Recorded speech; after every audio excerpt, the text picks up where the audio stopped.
তো hello' everyone, কি খবৰ তোমালোকৰ? আশা কৰিছোঁ সকলোৱে ভালে আছা। আজি আমি এইচএছ ছেকেণ্ড ইয়েৰ ছাত্ৰ ছাত্ৰীসকলৰ বাবে বা যিসকল ছাত্ৰ ছাত্ৰী ক্লাছ 9 বা 10 বা 11 12ত পঢ়ি আছে সেইসকল ছাত্ৰ ছাত্ৰীৰ বাবে ইংলিছৰ এটা কমন গ্ৰামাৰ লৈ আহিছোঁ। গতিকে ভিডিঅ'টো স্কিপ নকৰাকৈ ভালদৰে চাই যোৱা। আজি মই কনচেপ্ট বুজাম তোমালোকক। কনচেপ্টটো জানিলে তোমালোকে যিয়ে প্ৰিপজিশ্যন বা আৰ্টিকল পৰীক্ষাত নাহক কিয় তোমালোকে কৰিব পাৰিবা। সেয়েহে ভিডিঅ'টো স্কিপ নকৰাকৈ চাই যোৱা। তোমালোকে জানা যে আৰ্টিকল কেই প্ৰকাৰৰ বা কি তোমালোকে আৰ্টিকল শিকিছা। এতিয়া আমি শিকিম কনচেপ্ট আৰম্ভণিৰ পৰা শেষৰলৈকে শিকি যাম কনচেপ্টটো। গতিকে আৰ্টিকল কেইটা তোমালোকে জানা যে আৰ্টিকল হৈছে তিনিটা।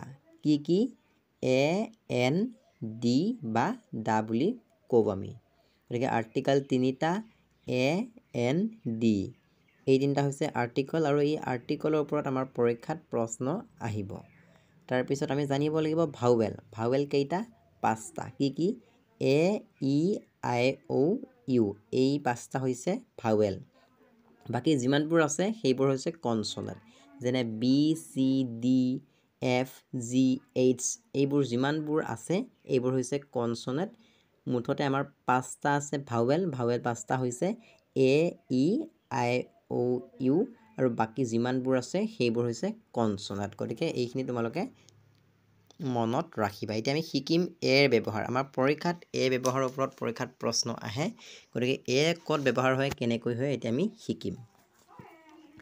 প্ৰথম পইণ্টটো হ'ল যে শব্দৰ প্ৰথম আখৰটো কনচনেণ্ট হ'লে তাৰ আগত এ বহে। গতিকে তোমালোকৰ খালী ঠাই এটা দিব, সেইটো তোমালোকক পূৰাব দিব পৰীক্ষাত।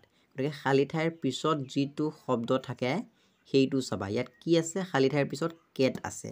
গতিকে ইয়াত কি কৈছে যে শব্দৰ প্ৰথম আখৰটো কনচনেণ্ট হ'লে তাৰ আগত এ বহে। গতিকে কেট CAT কেট। এই কেটটোৰ প্ৰথম আখৰটো কি আছে? চি আছে। গতিকে চিটো কি হয়? কনচনেণ্ট হয়। আমি পাইছোঁ এইটো চোৱাচোন। কনচনেণ্টত চোৱা বি চি এইবোৰ হৈছে কনচনেণ্ট। গতিকে যদিহে শব্দৰ প্ৰথম আখৰটো কনচনেণ্ট হয় তাৰ আগত এ বহে। গতিকে শব্দটো হৈছে কেট। গতিকে কেটৰ প্ৰথম আখৰটো চি আছে। চিটো হৈছে কনচনেণ্ট। গতিকে কনচনেণ্ট থকাৰ বাবে ইয়াত প্ৰিপজিশ্যন এ বহিছে। আশা কৰিছোঁ তোমালোকে বুজি পাইছা। যদিহে বুজি পাইছা ভিডিঅ'টো এটা লাইক কৰি দিবা। তাৰ পিছৰ এক্সাম্পলটো হ'ল এ বয়। এতিয়া এ বয় বুলি কওঁতে আমি চাব লাগিব বয়টো চাব লাগিব। গতিকে বয় বুলি কওঁতে ইয়াত প্ৰথম আখৰটো কি আছে? বি আছে। আৰু বি কি হয়? বি হয় কনচনেণ্ট। এইটো দেখিছেনে? কনচনেণ্টত কি আছে? বি। গতিকে বিটো হৈছে কনচনেণ্ট আৰু বিটো কনচনেণ্ট হোৱাৰ বাবে ইয়াৰ আগত এ প্ৰিপজিশ্যন বহিছে বা এ আৰ্টিকল বহিছে। গতিকে আশা কৰিছোঁ এ ক'ত ব্যৱহাৰ হয়, কেনেকৈ হয় তোমালোকে বুজি পাইছা। এইটো হৈছে প্ৰথম পইণ্ট। 2 নম্বৰ পইণ্টটো হৈছে শব্দৰ প্ৰথম আখৰটো যদি ভাৱেল হয় আৰু তাৰ উচ্চাৰণ ইউ বা ৱা দৰে হয় তেতিয়া তাৰ আগত এ বহে। ইয়াত কি কৈছে? শব্দৰ প্ৰথম আখৰটো যদি ভাৱেল হয়। এতিয়া ভাৱেল আমি পালোঁ পাঁচটা। কি এ ই আই অ ইউ। গতিকে ইউ পাইছোঁ। গতিকে ইয়াত চোৱাচোন এক্সাম্পলটোত এ ইউনিভাৰ্চিটি। এতিয়া ইউনিভাৰ্চিটি পাইছোঁ। ইউনিভাৰ্চিটিটোত আমি প্ৰথম আখৰটো কি পাইছোঁ? ইউ পাইছোঁ। ইউ বা ৱা দৰে হ'লে তাৰ আগত এ বহে। গতিকে ইউ পাইছোঁ। ই হৰ্চৌ অৰ্থাৎ ইউ। ইউ পাইছোঁ। ইউনিভাৰ্চিটিত প্ৰথম আখৰটো পাইছোঁ ইউ। যদিহে ইউ পাওঁ তেতিয়া তাৰ আগত এ প্ৰিপজিশ্যন বহে। ছেকেণ্ড এক্সাম্পলটো চোৱা এ ইউৰোপিয়ান। ইয়াত চোৱাচোন ই ইউ আছে, ইউ হৈছে। যদিহে ইউ উচ্চাৰণ হয় তেতিয়া তাৰ আগত এ প্ৰিপজিশ্যন বহে। গতিকে এ ইউৰোপিয়ান কাৰেক্ট আনচাৰ হ'ব। এইবোৰ কমন হয়, এনেকুৱা ধৰণৰ প্ৰশ্ন পৰীক্ষাত আহিব। এতিয়া আমি শিকিম এনৰ ব্যৱহাৰ। এনৰ ব্যৱহাৰটো প্ৰথম পইণ্টটো কি আছে? শব্দৰ প্ৰথম আখৰটো যদি ভাৱেল হয় তাৰ আগত এন বহে। এতিয়া ভাৱেল কেইটা পালোঁ আমি? পাঁচটা। এ ই আই অ ইউ। এতিয়া ইয়াত চোৱা এন আমব্ৰেলা আছে। গতিকে আমব্ৰেলা কৈছে শব্দৰ প্ৰথম আখৰটো যদি ভাৱেল হয় তাৰ আগত এন বহে। গতিকে ইয়াত আমব্ৰেলা। আমব্ৰেলা বুলি কওঁতে ইয়াত প্ৰথম আখৰটো কি আছে? ইউ আছে। যদিহে ইউ থাকে তেতিয়া তাৰ আগত এন প্ৰিপজিশ্যন বহিব। গতিকে এন আমব্ৰেলা হ'ব। এ আমব্ৰেলা দিলে ভুল হ'ব। এন আমব্ৰেলাটো কাৰেক্ট হ'ব। 2 নম্বৰ এক্সাম্পলটো হ'ল এন অৰেঞ্জ।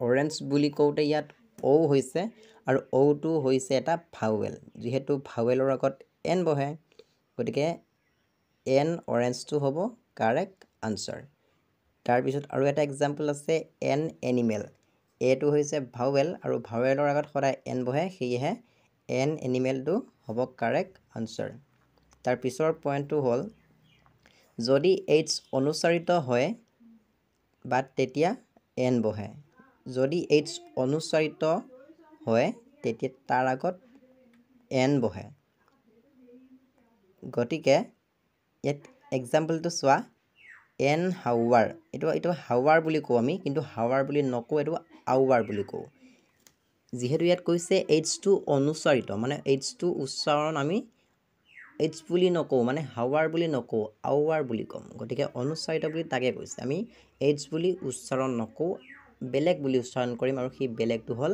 হাৱাৰ বুলি মানে নকওঁ আৱাৰ বুলি ক'ম গতিকে এইচটো অনুচাৰিত হৈছে গতিকে এক্সাম্পলটো হ'ব এন আৱাৰ হ'ব গতিকে এইচ উচ্চাৰণ থাকিলে যদি তোমালোকে এইচ দেখা অৰ্থাৎ হাৱাৰ হনেষ্ট এনেকুৱা দেখিলে তোমালোকে ডাইৰেক্ট এন প্ৰিপজিশ্যন বা এন আৰ্টিকলটো বঢ়াই দিবা গতিকে এন হাৱাৰ আৰু এন অনেষ্ট কাৰেক্ট আনচাৰ হ'ব তাৰ পিছৰটো হ'ল সংক্ষিপ্ত আখৰৰ প্ৰথম আখৰটো উচ্চাৰণ কনচনেণ্ট হ'লে এ প্ৰিপজিশ্যন বহে যদি উচ্চাৰণটো ভাৱেল হয় তেতিয়া এন বহে ইয়াত চোৱাচোন ডেছ বি এ বা ডেছ M A dash N C C গতিকে ইয়াত কি কৈছে যদি উচ্চাৰণ ভাৱেল হয় তেতিয়া এন বহে উচ্চাৰণটো চাব লাগিব এতিয়া আমি চাম বি এ যিটো প্ৰথম এক্সাম্পল আছে বি এ এইটোত বি বুলি কওঁতে বি বুলি কৈছোঁ বি বুলি কৈছোঁ গতিকে বি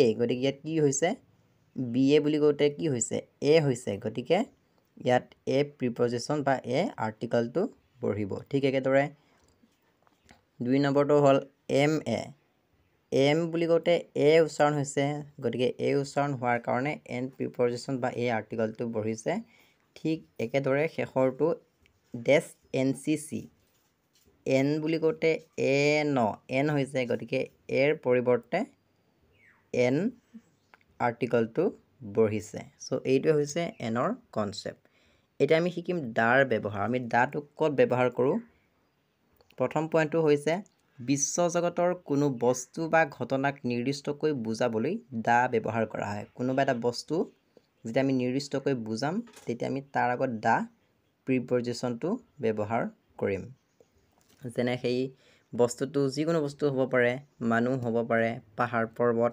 সাগৰ মহাসাগৰ যিকোনো বস্তু হ'ব পাৰে সেই বস্তুবোৰৰ আগত আমি সদায় দা প্ৰিপজিশ্যনটো বঢ়াম ফৰ এক্সাম্পল দা মেন গতিকে মেন মানে মানুহৰ আগত আমি দা ব্যৱহাৰ কৰিব পাৰোঁ দা মানে টু খন এনেকুৱা বুজায় অৰ্থাৎ পাহাৰটো বা পাহাৰবোৰ সাগৰবোৰ বা সাগৰখন এনেকুৱা বুজায় মানুহবোৰ বা মানুহজন গতিকে দাটোৱে সদায় জন জনী টু এনেকুৱা বুজায় গতিকে দা মেন অৰ্থাৎ মানুহজন আৰু ছেকেণ্ড এক্সাম্পলটো হৈছে দা বুক অৰ্থাৎ কিতাপখন বা কিতাপবোৰ এনেকুৱা বুজায় গতিকে এইখিনিয়ে হৈছে আৰ্টিকলৰ কনচেপ্ট আৰ্টিকল 3টা এ এন ডি এই 3টা আৰ্টিকলৰ ওপৰত পৰীক্ষাত প্ৰশ্ন আহে সেয়েহে এইটোৱে হৈছে সৰু সুৰা এটা কনচেপ্ট যদি আজিৰ কনচেপ্টটো চাই ভাল লাগিলে চেনেলটো ছাবস্ক্ৰাইব কৰি ল'বা লাইক কৰি দিবা আমাৰ হোৱাটছআপ গ্ৰুপৰ লিংকটো এই ভিডিঅ'টোৰ ডেছক্ৰিপশ্যনত দিয়া আছে তোমালোকে জইন হৈ ল'ব পাৰিবা